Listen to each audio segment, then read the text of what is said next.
Hello friends, जय माँ बगलामुखी, जय विंध्याचल। देखिए, बस आज और कल, आज छठा दिन है, कल सातवां दिन है। आज और कल बस माँ का अनुष्ठान बचा है। आज और कल हम माँ का अनुष्ठान पूरा करेंगे कल तक। उसके बाद यहाँ पे तो भाई हवन नहीं कर सकते हैं, तो मैंने दशांक भी, हम लोग दशांक भी जाप करेंगे। कहते हैं कि अगर हम कहीं हवन ना कर पाए तो जितना भी हमने जाप किया है उसका दशांक अगर जाप कर लो तो हवन का तर्पण मार्जन सब मिल जाता है। तो हम उसका दशांक जाप करने वाले हैं। बस वो जाप भी हो, एक तरह से बहुत ज़्यादा ही हो गया है जाप, लेकिन तो भी कल के तारीख तक जितना जाप होगा करेंगे। और कल उसके बाद हम क्या करेंगे, मंदिरों में जितने भी ब्राह्मण 24 घंटे सिद्धि में लगे रहते हैं, जितने लोग बैठे उन सबको हम ब्राह्मण वस्त्र दान करेंगे, यथाशक्ति दक्षिणा दान करेंगे। उसके बाद मैंने सोचा है कि 5.25 किलो लड्डू माँ के मंदिर में पूरी जगह बंटवा देंगे। प्रसाद बंटवाना है, वहाँ तो कोई छोटी कन्या मिलेगी नहीं कि खाना खिला सके, है ना। ऐसे करेंगे और माँ को भेंट चढ़ाएंगे। ये सारा काम करके उसके बाद हम यहाँ से प्रस्थान करेंगे, मतलब यहाँ से फिर हम बॉम्बे के लिए निकलेंगे। बॉम्बे के लिए निकलने के पहले हम यहाँ से कल शाम को निकलेंगे। कल शाम को निकलने के बाद हम जाएंगे मैहर। यहाँ पे मैहर शारदा माँ का मंदिर है। कहते हैं कि वहाँ पे जो बच्चे पढ़ाई में कमज़ोर है, जो जिस कला निपुण है, जिस कला में एकदम पूर्णवती है, मतलब जैसे किसी संगीत में या कोई कला क्षेत्र में भाग लेना चाहता है, उस जगह पे वो शारदा माँ की शक्ति या सिद्धि लेते हैं। तो हम वहाँ जाने वाले हैं, क्योंकि यहाँ के बाद हमारा भी तो एक काम है ना, हमारी भी एक कला है। तो हम यहाँ से वहाँ जाएंगे और वहाँ जाके कल रात को निकलेंगे तो परसों सुबह तक पहुँच जाएंगे। और परसों सुबह वहाँ पे पूजा अर्चना करके माँ का दर्शन करके फिर वहाँ से भी शाम को हम सिर्फ बॉम्बे के लिए प्रस्थान करेंगे। फिर बॉम्बे के लिए प्रस्थान करते पहले तो हम सातारा जाएंगे। मुझे मालूम है थोड़ा उल्टा घूम के जाना पड़ेगा। सातारा जाएंगे, धावजी पाटिल हमारे रक्षक बने हैं, काल भैरव का रूप वही बने हैं इस बार। तो उनको वहाँ पे जो भी उनका भोग है, हम लोग भाई बलि नहीं देते हम उनको उनका मुर्गा और दारू दे के उनका भोग करके, हो सकेगा अगर वहाँ छोटा सा हवन करने मिले तो छोटा सा हवन करके फिर स्नेहा को अपने घर पे छोड़ते मैं अपने घर पे आ जाऊँगी।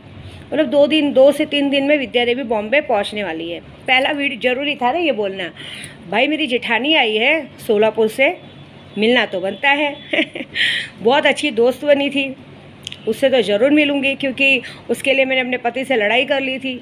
ज़रा मुझे सामने से उसकी शक्ल देखनी है। मुझे पता है वो मिलेगी तो नहीं, लेकिन एक बार उसकी शक्ल देखनी है। कि मैंने गिरगिट को रंग बदलते देखा था, हर पल में वो रंग बदलता है। लेकिन इंसान की ऐसी फितरत ना मैंने कभी देखी थी ना कभी जानी थी, कि ना इंसान की ऐसी फितरत ना कभी देखी थी ना जानी थी, लेकिन जीता जागता सबूत मेरे सामने है। ऐसी बात है। तो जेठानी जी, I am coming, welcome to Bombay, welcome to Bhimnagar आई हो तो मैंने ही बुलाया है ना। आई हो ना गाड़ी में सवार होके, हमने डोली भेजी थी तुम्हें लेने के लिए और आए हैं तुम्हारे देवर लेके डोली में, है ना। वो गा रहा है ना, लो चली मैं अपने देवर की बारात लेके। तो तुम्हारा देवर तुम्हारी बारात लेने नहीं गया था, तुम्हें लेने गया था। तो वेट एंड वॉच, मैं आऊँगी। अरे टेंशन मत लो, मैं झगड़ा लड़ाई नहीं करूँगी। तुम मेरी सबसे प्यारी जेठानी हो तुमसे मैंने बहुत कुछ सीखा है। तुमसे मैंने सीखा है कि गिरगिट रंग कैसे बदलता है, तुमसे मैंने सीखा है कि अपनों की बुराई कैसे की जाती है, और तुमसे मैंने सीखा है कि दूध में से मक्खी निकाल के कैसे फेंका जाता है। तुम्हें सैल्यूट है, ये बात तो पक्की है देखो, हम हैं। जहाँ कहते हैं ना पानी कम होता है वहाँ मैं ही हूँ। इस वक्त तो पूरा नहीं माना, इस वक्त तुम्हारे पूरे घर के करता धरता मैं ही हूँ। बड़ी बात नहीं है। अब तो अगर तुमको ज़िंदगी में अच्छे से सुख से रहना है तो मेरे केशव के पापा की आओ भगत करनी पड़ेगी। ऐसी बात है, क्योंकि मुझे ना झूठे लोग, बेईमान लोग बिल्कुल पसंद नहीं है। लेकिन चांद दो, तुम खुश रहो, आए हो अच्छे से रहो, टेंशन मत लो। जो प्रॉमिस किया वो पूरा करेंगे, जिस तरह से मेरे केशव के पापा पूरी जिम्मेदारी उठाएंगे, ये बात है। तो welcome to Bhimnagar, welcome to हमारी गोराई। और थोड़े दिन में तुम्हारी आ रही है देवरानी, जावई। तुमने क्या बोला था पूरे गांव में सबको, ये मेरी जावई है, मतलब देवरानी है। भीमनगर में भी बोलना, मुझे बहुत अच्छा लगेगा। बताना सबको मैं तुमसे मिली थी, मैं कैसे दिखती थी, ऊपर से नीचे सर से पाँव तक देख रही थी मुझे तुम, कि कितनी सुंदर है, कैसे दिख रही है ना। मेरे कपड़े पहनने का ढंग, मेरे मेकअप करने का ढंग, बहुत घूर के देखा जा रहा था ना। बताना ज़रा मेरी शौक को कि मैं कैसे दिखती हूँ चलो जाने दो। दूसरी बात, 2 दिन का अनुष्ठान बचा है। आप सभी चाहो तो इसमें भाग ले सकते हो, क्योंकि ये बहुत अच्छा मौका है, इस मौके को ना गंवाएं। बाकी किसी से कोई ज़बरदस्ती नहीं है। कल किसी ने मैसेज किया था, ये कमेंट बॉक्स में न रह रहे के उंगली करते हैं, करो करो, मुझे कुछ नहीं, मैं क्या कर रही हूँ मालूम? अब कुत्ते भौंकते हैं, भौंकने दो हाथी, है ना, कुत्ते क्या बोलते हैं, कहावत है, कुत्ते भौंके हजार हाथी चले बाजार। हाँ, कुत्ते भौंके हजार हाथी चले बाजार। तो मेरे को कोई फ़र्क नहीं पड़ता, मैं क्या करती हूँ, जब कमेंट बॉक्स में देखती हूँ कि ये इस नाम के आदमी ने मेरे लिए गलत बोला है, तो हम यहाँ पे धावजी पाटिल को सिगरेट अगरबत्ती लगा देते हैं और उसका नंबर ब्लॉक कर देते हैं। क्योंकि क्यों जवाब देने का है, जवाब हम देंगे ना हमारे तरीके से। कल पूरी रात हम पूजे पे बैठे थे, क्योंकि हमें बगलामुखी का जप पूरा करना था। किसी ने कहा था जायफल का तरीका बताओ।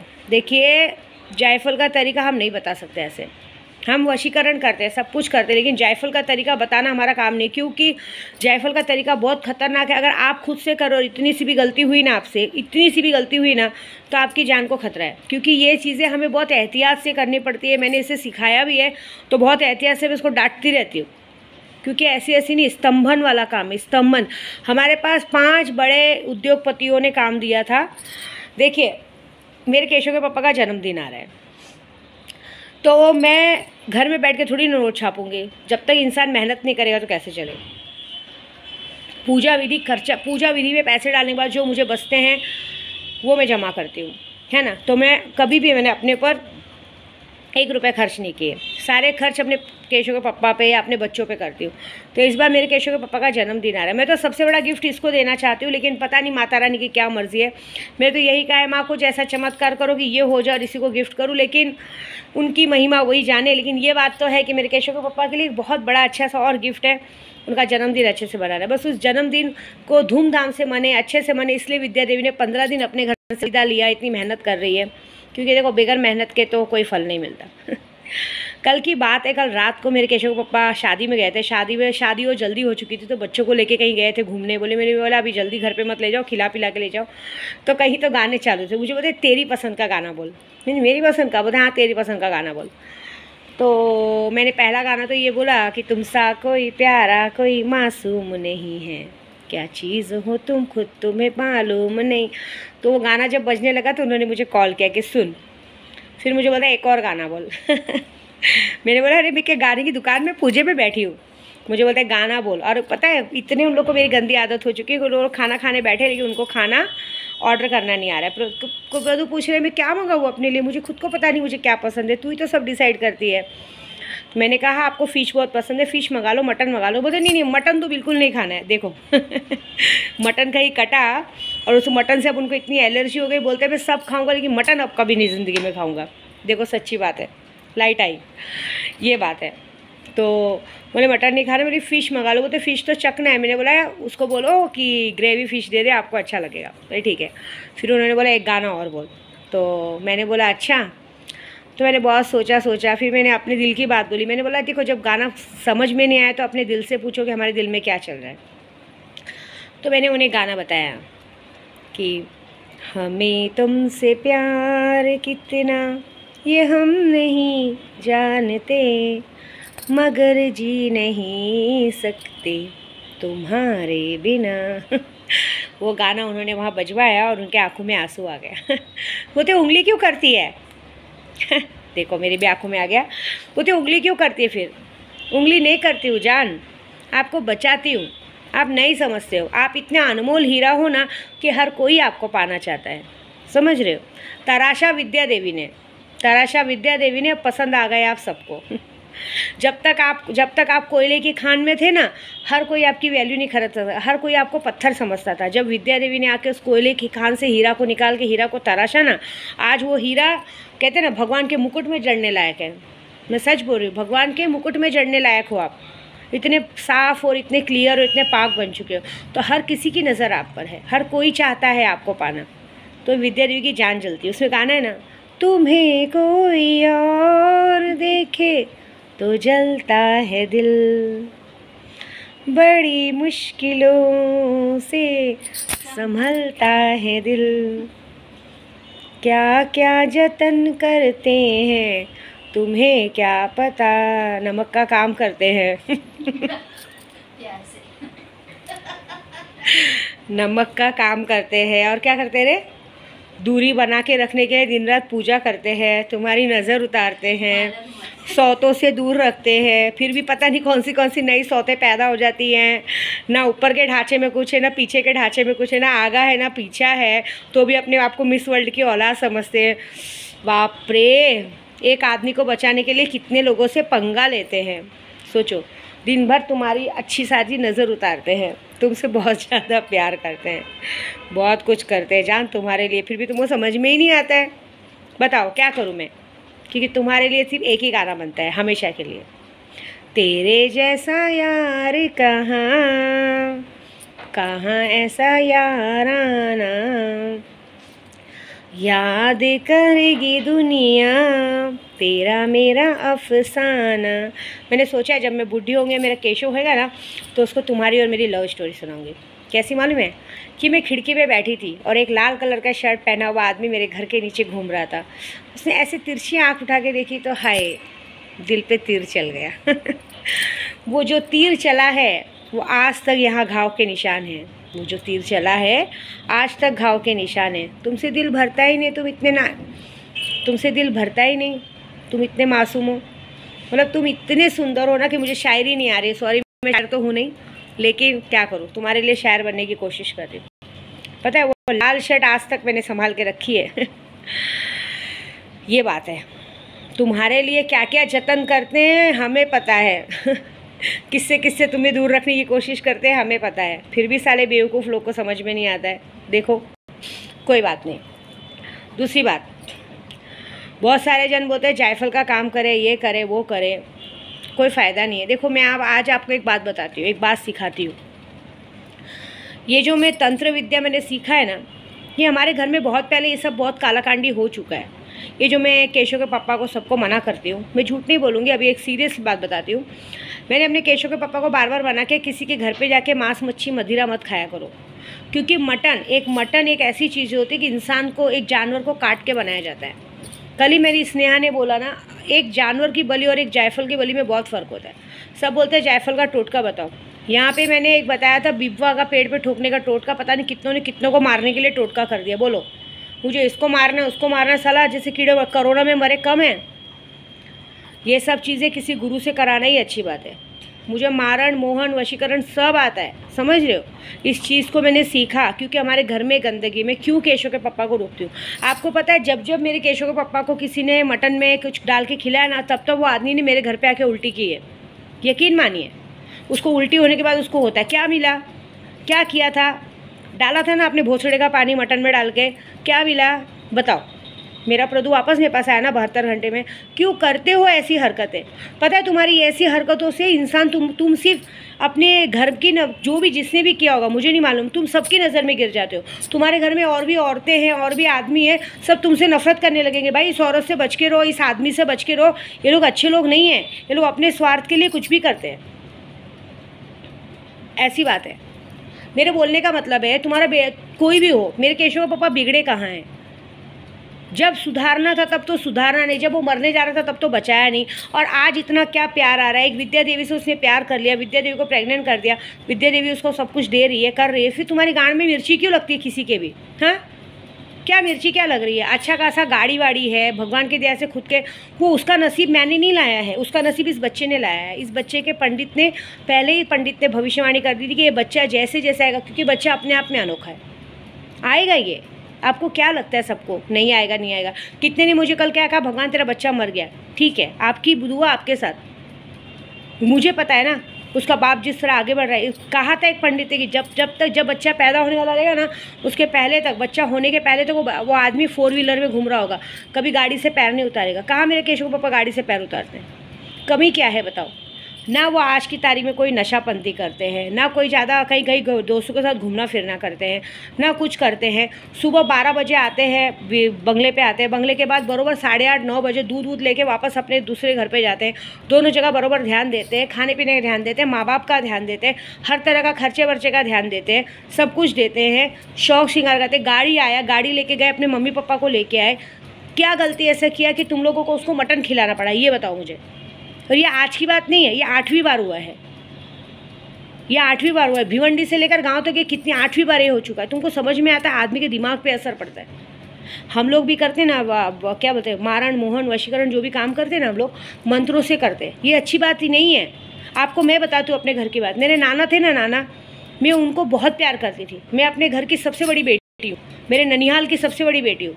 ये मेरे नाना के साथ हुआ है ना, इसके लिए मैं इस मुहिम पे लगी हूँ कि मैं आज पूजा पाठ सीखी और मैंने तंत्र विद्या का पूरी ताकत हासिल की है। क्योंकि मैंने अपने घर में गंदगी देखी है, अपने ही अपने को करते। क्योंकि देखिए बाहर आना कोई भी आपको ये कहते हैं ना मांस मच्छी मदिरा में गंदा चीज़ मिला के नहीं देगा, लेकिन अपने घर के ही लोग अच्छे नहीं होते। मैं खुद बता रही हूँ, मेरे खुद के नाना के पास इतना पैसा था ना कि हम लोग जब छोटे छोटे थे ना तो मेरे नाना हम लोगों को ऐसे 500 के नोट उसको खर्चे के लिए देते थे। समझ रहे हो? मैं बहुत बड़े आदमी की बेटी हूँ, छोटे आदमी की बेटी नहीं हूँ। पूरा बोरीवली स्टेशन हिल जाता था मेरे नाना से। मेरे नाना ऐसे धोती कुर्ता पहनते थे, कुर्ता निकाल के बोलते थे मार साले नहीं तो मारूंगा। समझ रहे हो? ऐसे थे मेरे नाना। लेकिन जब तक जिए शान से जिए, मरे भी तो शान से जिए। समझ रहे हो? ऐसा आदमी था वो। आज भी उसकी बातों की सराहना करते थे। मेरे नाना मुझे सिखाते थे, बेटा बांट के खाएगी ना तो ज़िंदगी भर सुखी रहेगी, अकेले खाएगी ना तो बच जाएगी। आज मैं उनके सिद्धांतों को फॉलो करूँ, इसलिए मैं आज आगे बढ़ी। मेरे माँ बाप ने नहीं सिद्धांत सिखाया, मेरे नाना ने मेरे सिद्धांत सिखाए। मुझे खाना बनाना सब कुछ मेरे पिताजी ने सिखाया, लेकिन कहते हैं ना कि कोई फ़ायदा नहीं है। लेकिन मैं अपने सिद्धांत नाना को बताती हूँ। मेरे नाना इतना कमाते थे, मेरे नाना के लोग दुश्मन बन गए थे। उन्हीं के घर के लोगों ने उन्हें आप मांस मच्छी की बात कर तो उन्हीं के घर के उनके खुद की सगे ने, मैं उनका नाम नहीं बोलूँगी, उनकी खुद की सगे ने, तब मैं 16 साल की 15-16 साल की छोटी बेटी लड़की थी, मैं देखती थी उनको, उनके सगे ने चाय में अपनी डेट का पानी डाल के पिलाया था। बोलो, डेट का पानी डाल के और शमशान की राख डाल के चाय में पिलाया था कि ये आती है जितना पैसा कमाए सब हमको दे, पूरी तरह से हमको भरे। और ये हुआ, ये बहुत सालों तक हुआ। जब वो शायद हमको जिस पंडित ने बताया था, वो पंडित अजमेर का कोई मौलाना था, हाफिज़ जी करके नाम था उसका।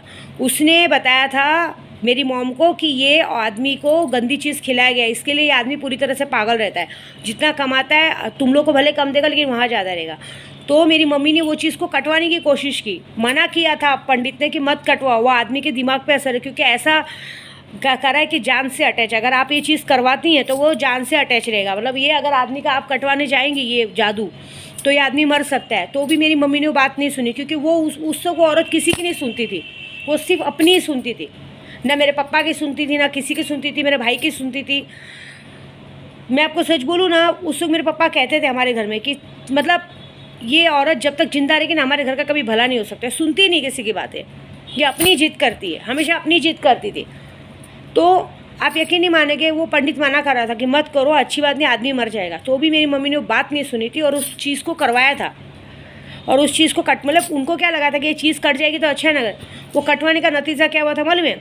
वो इतनी गंदी चीज़ खिलाई गई थी कि वो कटवाने के बाद, वो जादू कटवाने के बाद ऐसा हुआ था कि सीधे 2 महीने के बाद मेरे नाना को ब्रेन ट्यूमर हो गया था। वो ब्रेन ट्यूमर होने के बाद उनका बाकायदा ऑपरेशन हुआ और ज़्यादा नहीं, सिर्फ 1 साल वो आदमी जिंदा रहा, 1 साल बाद वो मर गया।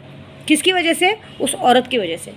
क्योंकि जब पंडित मना कर रहे हैं तुमको सुनना चाहिए था, तुमने सुना नहीं। हमने बचपन से सब कुछ देखा है, हमारे घर में ना सब जिद करते हैं, ये कर देंगे, वो कर देंगे, वो कर देंगे। ये जिद में इंसान ने सबको बर्बाद किया है, ये बात है। लेकिन उसका क्या है, कहते हैं ना सब कि बुरा कर्म किया ना, किया का ये कहीं ही भरना है। जब मैंने वो सब चीज़ें देखी ना तो मेरे अंदर ये आग लग गई थी। क्यों? मैं इस दुनिया में सबसे ज़्यादा प्यार सिर्फ अपने नाना से करती थी, सबसे ज़्यादा प्यार अपने नाना से करती थी। उसके बाद ये विद्या देवी आ गई, क्योंकि मेरे नाना ने मुझे लोगों के साथ जीना सिखाया, लोगों को बांटना सिखाया। मेरे नाना ने सिखाया कि अपनी कमाई का 60% बांटो। मेरे नाना की आदत थी गरीबों को फ्री में घर दे देना, किसी की कोई इंसान मर जाता तो उसकी बैंड बाजे के साथ लाश का अंतिम संस्कार करवाना, कोई औरत कुछ पैसे मांग ले उसको देना। कभी मतलब किसी के लिए भी वो मना नहीं करते थे, वो घर हमेशा दरवाज़ा एकदम खुला रहता था। मेरे दादा भी ऐसे थे, मेरे दादा का भी एक कहना था कि रात को अगर घर में कोई भी आता है, रात को 12 बजे भी अगर हमारे घर में कोई आए तो हमारे घर की बहुएं उठ के उधर क्या बोलते हैं खाना बना के रात को खिला। मेरे दादा का कहना था पता नहीं कौन सा आदमी कहाँ से आ रहा है, कैसे आ रहा है, क्यों आ रहा है, कैसा। इसके लिए मैं पता है आपको इतना पूजा पाठ करती हूँ ना, लेकिन पूछो मैंने आज तक में मेरे 15 साल के करियर में मैंने कभी किसी को खिलाने पिलाने का राय नहीं दिया। आपको पता है ये औरतों का जो डेट होता है ये भगवान शिव जी के हाथ के नीचे था। माँ पार्वती ने गोद में लिया कि मुझे दो, लेकिन शंकर भगवान बोले तुम कहाँ लोगी, क्यों लोगी। तब उन्होंने कामाख्या के रूप में योनि रूप में लिया है, योनि में लिया है, जिससे कि सृष्टि की संचार करता हुआ है। जिससे हमने लोगों को बढ़ाया ना, कहते हैं ना बच्चा पैदा होते हैं वो होते हैं। हमारी औरतों में एक दम आया है।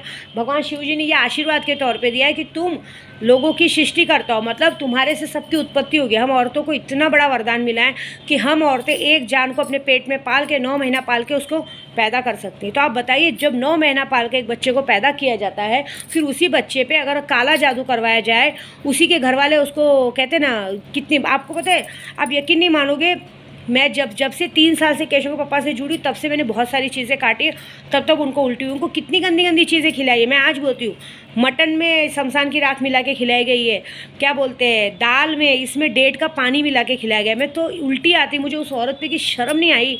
डेट का पानी मिला के कौन खिलाता है? डेट का पानी बहुत साफ़ सुथरी चीज़ है। कामाख्या में इसकी पूजा की जाती है, इसको खाने में मिला के थोड़ी खिलाया जाता है। आज आपको मालूम है क्या हाल है मेरे केशव पापा का? उनको खाना नहीं हजम होता है। वो इंसान पेट भर के खाना नहीं खाता है, हमेशा उनके पेट में दर्द रहता है, क्योंकि वो करनी नहीं है, पूजा करनी नहीं है। जो गंदी चीज़ें खिलाई ना, वो गंदी चीज़ें बीमारी बन के, इन्फेक्शन बन के उनके पेट में रह गए। ये मैं एक प्रैक्टिकल लॉजिकल बात बता रही हूँ आपको। ये सब उनके घर वालों ने किया है, और उनको बोलेंगे तो उनको शर्म आनी चाहिए। आप सोचिए ये कोई करता है क्या? आप खुद बताइए कोई करता है क्या? अब ये बोलेंगे सबूत तो कोई चीज़ों का नहीं है, क्योंकि हम पंडित हैं, लेकिन हमें पता है ना, क्योंकि एक वक्त था जब तक मैं नहीं मिली थी, एक वक्त था कि वो आदमी किसी के पीछे पागलों के जैसा पागल था, सब कुछ था। मैं क्या बोलती हूँ, प्यार से रीचा जाता है। मेरे केशव के पापा पूछो, मेरे घर में आते, मेरा खाना घर में बनता है, मेरी काम वाले लोग खाना बनाती है, मेरे सामने बनाती हैं, मैं खुद खाना बनाती हूँ। मेरे घर में पहले रेणुका कविता काम कर चुकी है, आज योगिता काम कर रही है। पूछिए, घर में खाना बनता है, वो लोग खुद परोसनी खुद करते हो। और मेरा किचन एकदम सामने, मैं अपने केशव के पापा के सामने डेली खाना बनाती हूँ, लेकिन ऐसे फालतूगिरी कभी नहीं की। वो बीमार भी पड़ते हैं ना कभी, तो मैं उनकी नज़र उतारती हूँ, लेकिन आज तक पानी में बाका राख तक मिला के नहीं दिया है, किलो राख डाल के पियो, कभी नहीं किया। क्योंकि देखो एक बात बताऊँ, पूजा पाठ का बात अलग हो गया है। जो ये चीज़ें क्यों इंसान को जहर बनती मालूम है? जब हम लोग डेट का पानी या ये सब मिला के जब आदमी को देते हो, वो डेट का पानी कितना गंदा रहता है। हमारे शरीर का पूरा गंदा खून निकलता है, और उस गंदे खून में बहुत सारी गंदगी रहती है। जब आप किसी इंसान को वो देते हो तो अंदर बीमारी पलकती है। भगवान करेगा मेरे केशव पापा को कुछ होगा तो कौन हर्जाना भरेगा? बताओ कौन करेगा ये चीज़ का वर्त? अरे तुम लोग जो बाबा के पास जाते हो, बाबा चूते लोगों को पूजा आता है क्या? ये बताओ, क्या वशीकरण होता है? वशीकरण किसको कहते हैं? वशीकरण मंत्रों से होता है। आपको मालूम है, शिव जी, मोहिनी ने, विष्णु भगवान ने मोहिनी का रूप लिया था, याद होगा आप सबको। मोहिनी का रूप क्यों लिया था? कि जब कहते हैं ना सागर मंथन हो रहा था, सागर मंथन में जहर निकला था, विष निकला था, तो शिव जी ने पी लिया था। लेकिन जब अमृत में निकला था तो राक्षस भी रहते, राक्षसों से बचाने के लिए पहली बार मोहिनी रूप लिया था। मोहिनी वशीकरण किसको बोलते हैं? मोहिनी वशीकरण मतलब विष्णु जी का होता है। मोहिनी वशीकरण एक ऐसा होता है जिसको हम विष की वशीकरण कहते हैं, वशीकरण कहते हैं। कहते हैं अगर वो किसी इंसान पे कर दिया जाए तो आजीवन आदमी उसकी तरफ रहता है, लेकिन हम उसमें कुछ खिलाते नहीं है, वो मंत्र रहते हैं, खुद विष्णु जी का दिया हुआ मंत्र है। उस मंत्र से सिर्फ मियाँ बीबी पे या पैसे व्यापार के लिए भी वशीकरण किया जाता है। जो हमारे पास जो अभी बहुत सचम जो जैसे कोई बहुत बड़ा नेता है, वो हमारे लिए सोचे, उसके लिए किया जाता है। आपको क्या लगता है? मोदी जी ने कामाख्या में जाके सारी सिद्धियां प्राप्त की, इसलिए आदमी कितना भी उनको गाली देते, लेकिन उनके आँख से आँख मिलाते आदमी उनके वश में हो जाता है। समझ रहे हो? हम लोग खुद अपने इतने सब मंत्रों से प्यार होता है। और दूसरी बात, प्यार दिल से होता है। मैंने अपने केशव के पापा को यहाँ से प्यार किया, यहाँ से नहीं किया कभी आज तक। रिकॉर्ड है 3 साल में। देखो वशीकरण अगर मैंने कर दिया होता ना, तो इतना बात जरूर बताती हूँ, मैं लोगों का वशीकरण करती हूँ। अगर इतना बात बता दूँ, अगर मैंने वशीकरण कर दिया ना, ये बात पक्की बात है कि मेरे केशव के पापा घर बार सब भूल जाएंगे। लेकिन पूछिए उनको, मैं हमेशा उनको पूछती रहती हूँ, प्रदू मम्मी पापा को पैसे दिए कि नहीं दिए, प्रदू इधर क्या कि नहीं। मैंने आज तक उनको जो गाड़ी वाड़ी भी दी है ना, कभी मैंने उनको पूछा नहीं तुम किसको देते हो, क्या देते हो, कभी नहीं पूछा। पूछो, लड्डू का ध्यान दिया जाता है, घर में आम आता है, कुछ आता है, तो लड्डू को लेके जाओ, खिलाओ, ये करो। बेतहाशा कपड़े दिए, बेतहाशा कपड़े देने के बाद वो बच्चा इतनी गंदगी से रहता है, सामने वाला ध्यान नहीं देता, आदमी बीमार नहीं पड़ेगा तो क्या करेगा? दिन भर वो पानी में खेल रहा है ना, उसको टिक्का पाउडर है ना कुछ है, भंगी जैसा बच्चे को रखेंगे, बच्चा बीमार नहीं पड़ेगा तो क्या होगा? ये बताओ आप। लाओ ना मेरे पास, लाओ 1 महीना, फिर देखो बच्चे को। यकीन मानना, अगर दोबारा मेरे घर से पैर बाहर निकाले तो मानूंगी मैं। इंसान को खुद भी साफ़ सुथरा रहना चाहिए। और बच्चे को भी रखना चाहिए। इंसान जिस तरह से साफ़ सुथरा रहता है ना, साफ़ सुथरा हाथ से खाना बनाया करे ना, तो पानी उबाल के पीना चाहिए। मेरे केशव के पापा पूछो आते हैं, उनके लिए मैं खुद उठ के पानी देती हूँ, एक्वागार्ड का पानी दिया जाता है, सब कुछ दिया जाता है। दिन रात हम लोग सिगरेट अगरबत्ती लगाते हैं, उनके पेट का सब इन्फेक्शन निकले। लेकिन हाजिदा ने बताया माँ इतनी गंदी चीज़ें खिलाई गई हैं उनको, सिर्फ उनको ही नहीं खिलाई गई है, सब उनके पूरे घर में इतने लोगों को गंदी चीज़ें खिलाई गई हैं, हर किसी ने खिलाया है। किसका किसका नाम लूँ? सोलापुर से लेकर भिवंडी तक में कितने लोगों ने खिलाया उनको, नाम किसका लूँ, क्या बोलूँ नाम लेके? तुम्हारा कुछ बिगड़ा? एक बात बताओ, क्या कर लिया? वश में हो रहे हैं? नहीं होंगे। मेरे केशव के पापा किसी के वश में नहीं होंगे, क्योंकि वो आदमी त्रिकाल दृष्टि, भगवान ने उसको खुद ही महाकाल का रूप बनाया है। ये मैं एक सैंपल दे रही हूँ आप सभी को कि वशीकरण ये सब करते हैं ना, ये गंदगी चीज़ें नहीं खिलानी चाहिए। कितने लोग बोलते हैं ये करो वो करो, बिल्कुल नहीं। कामाख्या से जो ब्लड वाला कपड़ा मिलता है ना, वो ब्लड वाला कपड़े को साफ़ सुथरा पूजा करके मेरे पंडित लोग देते हैं, हम लोग तावीज़ में पहनते हैं। दिख रहा है आपको? कहाँ गया मेरा तावीज़? ये दिखता है?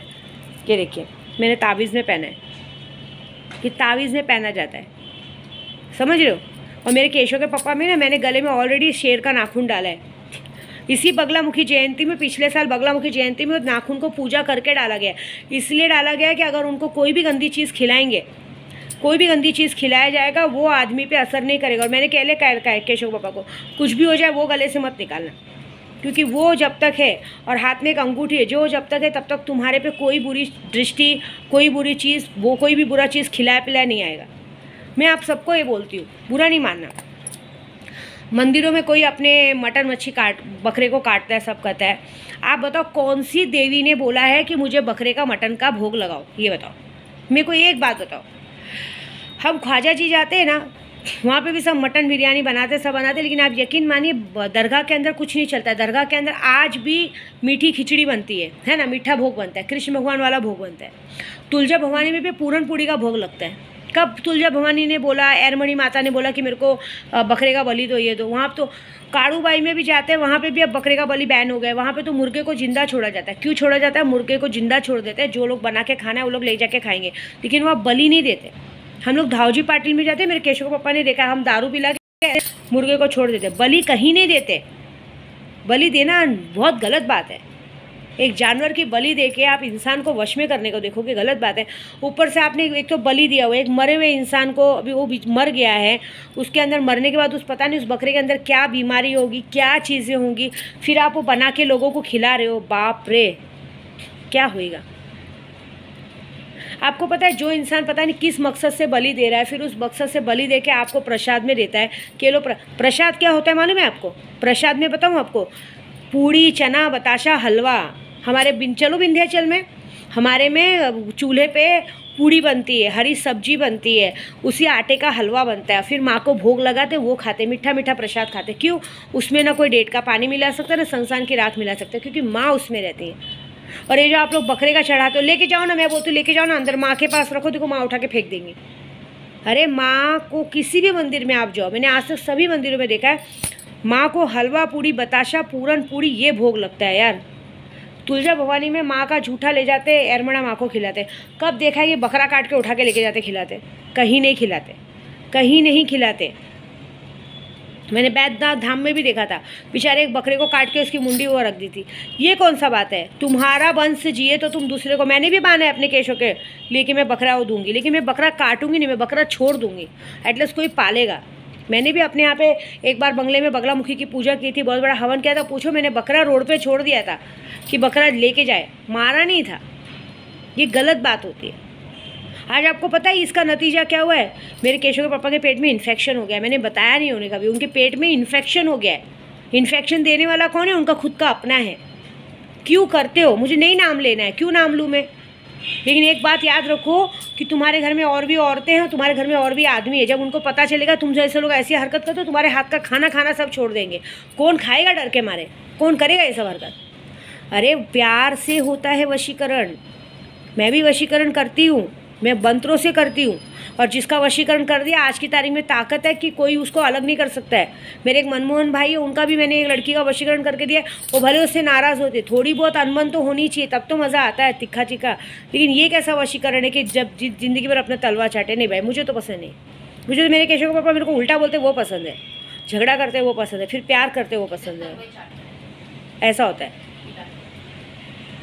अरे बगलामुखी के मंदिर में बैठी हुई यार, यहाँ देखो यहाँ पे कल ये रूम शादी के लिए बुक था, लेकिन माता जी की फ़ोटो रखी उधर होटल वालों ने रूम खाली नहीं कराया। क्यों? उनको भी ये है कि इतनी बड़ी पुजारी हमारे रूम में जाप कर रही है, तो सोचो हमारे होटल का कितना अच्छा होगा। क्योंकि सिर्फ जो जाप मैं कर रही हूँ ना, वो जाप से मुझे ही फ़ायदा नहीं होगा, वो जाप से इन होटल वालों को भी फ़ायदा होगा। क्योंकि उनके होटल में बेगर कुछ किए, उनके होटल में कम से कम लाखों की तादाद में जाप है, और वहाँ बगलामुखी ने स्थापन कर लिया है। इसका कितना अच्छा होगा आप देख लेना। आज नहीं आगे ये होटल 5 स्टार होटल में बदली होगा। अरे मन से प्यार किया जाता है यार, ये सब मत करो, ये सब अच्छी बात नहीं है। अरे तुमको वशीकरण कराना है, मारण मोहन, मुझे बताओ, मैं ऐसा तरीका बताऊंगी। हम लोग मारण करते हैं ना, तो भी वो क्या बोलते हैं, जाप से करते हैं। मंत्र आप में इतनी शक्ति है ना, जायफल के उसमें स्तंभन में इतनी शक्ति है ना कि अभी 4 उद्योगपति का स्तंभन किया है। उनको क्या चाहिए था कि उनका एक सामने वाला पार्टनर उनको कहते हैं कुछ 25-30 लाख का झोल करके चला गया। मैंने उनका स्तंभन किया। बोलते हैं मैम आप ऐसा कीजिए कि उसका पूरा व्यापार स्तंभ हो जाए। करोड़ों में खेलने वाला आदमी अगर भिखारी हो गया, देखना मैं क्या करूँगा आपके लिए। मैंने बोला वो बाद में करना, जो खर्चा है वो दीजिए। तो उन्होंने तुरंत दिया। ऐसे 4 जनों का है। स्तंभन का काम करवाइए ना। किसी को खिलाने पिलाने से अच्छा, अगर आपको लग रहा है कि ये आदमी आपसे बहुत पैसे वाला है, उसका स्तंभ करवा दीजिए। स्तंभ करवाने मतलब जगह वहीं रुक जाएगी। गाड़ी में कैसा पेट्रोल ख़त्म होता है तो गाड़ी बंद पड़ जाती है, वैसा काम हम करते हैं। जब तक आप डीजल नहीं डालोगे तब तक चलेगी नहीं। लेकिन कभी कभी ऐसा होता है कि डीजल भी डाल दिया, सब कुछ डाल दिया, लेकिन गाड़ी में बीमारी क्या है पता नहीं चलेगा। वैसा काम हम करते हैं। हम पर्दा डाल देते हैं अपने आगे। जब तक वो काम मैं नहीं छुड़ाऊँगी तब तक कोई नहीं छुड़ाएगा, क्योंकि हम आप काम पे पासवर्ड डालते हैं। ये बात है। तो मैं यही बोलूँगी, काम कराना है तो विद्या देवी करके देने को तैयार है। लेकिन एक ही बात बोलूँगी, किसी के भी घर पे जाके मांस मटन मच्छी बिल्कुल नहीं खाना। बोलना वेज खाएंगे नहीं तो ये कोई भगवान के नाम पे दे तो बिल्कुल मत खाना। पता नहीं वो भगवान को किस चीज़ के लिए भोग लगा रहा है, क्योंकि भगवान को तो भोग लगता ही नहीं है। भगवान को भोग नहीं लगता, ये राक्षस को भोग लगता है। भगवान कब बोल रहे हैं हम लोग को मटन खिलाओ यार? कब कौन से भगवान ने मटन खाया ये तो बताओ मुझे। कौन से भगवान ने चिकन खाया? मुझे तो नहीं लगता है। अघोरी खाते हैं, है ना, अघोरी लोग खाते हैं। अघोरी में सबसे बड़े अघोरी तो धावजी पाटिल है, लेकिन उनको भी मुर्गा जिंदा छोड़ा जाता है, वो भी नहीं खाते। वो भी बोलते मारना नहीं, जिंदा छोड़ देना दारू पिला के। बताओ कितने बड़े अघोरी हैं। तो एक ही बात है, मैं एक ही बात बोलूँगी, जैसा करोगे वैसा भरोगे। और अब ये अनुष्ठान पूरा हो रहा है कल, आप देख लीजिएगा। ये मेरी वीडियो का अगर थोड़ा भी असर होगा तो ज़रूर होगा। और एक बात है, ये सारे चीज़ों में मेरे पति का तो नुकसान हो गया यार। उसके पेट में इतना गंदा इन्फेक्शन हुआ है, क्योंकि वो गंदी चीज़ें जा के इतना गंदा इन्फेक्शन हो कि आज उस आदमी को ना टाइम से भूख लगती है ना टाइम से खाना खाता है। ये सारा जड़ उनके घर की सिर्फ 2 औरतें हैं, और वो 2 औरतों को भगवान इतने कीड़े पड़ेंगे ना, देख लेना, न कहीं भी नसीब नहीं मिलेगा। क्योंकि ऐसी औरतों को तो भगवान भी कबूल नहीं करते। इनकी तो मौत भी ऐसी होती है ना कि कहते ना घर वालों को भी पता नहीं चलता। एकदम गंदी बीमारी से, घर शरीर से बदबू आएगा, इनका बदन सड़ेगा, क्योंकि ये लोगों को गंदी चीज़ें दी है ना। आप देख लेना, वादा है इनके खुद के घर वाले फिर इनका साथ नहीं देते। कोई भी हो, मैं सिर्फ इनकी बात नहीं करूँ, किसी को भी मत करो ऐसा। ऐसी गलती करोगे आप लोग भोगोगे। बहुत जगह पे ऐसी बातें हुई हैं कि जिसने ये गलती करते हैं ना, ये देख लीजिएगा, इसका किया यहीं भुगतना है। क्योंकि अगर हम किसी आदमी को अपनी साफ़ सुथरी चीज़ों के साथ इस तरह से गलत इस्तेमाल करते हैं तो आने वाले वक्त में वही चीज़ें हमें बीमारी पड़ के हमारी तरफ आती हैं। ये बात है। तो ये बात याद रखना, वशीकरण कराना है तो मंत्रों से कराना, ऐसी गंदगी मत करना। और ऐसी गंदगी कर रहा है तो विद्या देवी को मैसेज और कॉल बिल्कुल मत करना। जय माता दी।